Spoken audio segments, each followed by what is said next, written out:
Will AI take our jobs? It's easy to dismiss the importance of artificial intelligence and to be skeptical of the idea that AI may one day take all of our jobs. But think of it this way, there are only three possibilities. Something stops our progression of technology, some sort of apocalypse scenario. Or we decide to stop developing new technologies and take on a somewhat Amish philosophy. Thirdly, we do eventually build machines that do our jobs better than we can. There is something called the law of accelerating returns. This helps explain why the future of technology is not quite as intuitive as we often think. Put simply, the law of accelerating returns explains that as we gain knowledge and our technology advances, we can gain knowledge faster and advance our technology faster.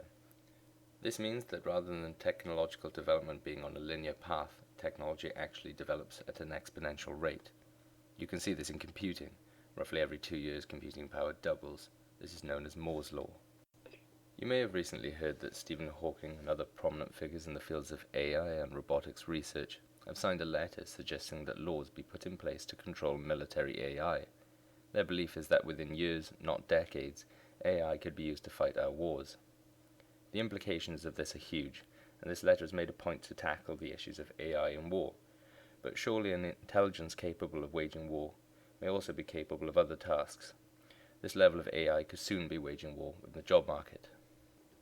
There is an idea that we don't necessarily need to make an AI smarter than us. We only need to make a student AI that teaches itself and learns how to be smarter.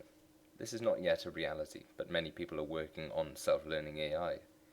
The idea is that as time goes by, the AI will get smarter and more knowledgeable just as a real student might, initially at a slower rate, but given enough time it could approach human intelligence. Now, because of the law of accelerating returns that I mentioned earlier, this AI intelligence will develop at an exponential rate. It's likely that if it can match human intelligence, then it won't take it long to surpass us. Studies by economists show that based on past experience, new technology equals more new jobs. These economists see technology as an aid to us, to help us do our work.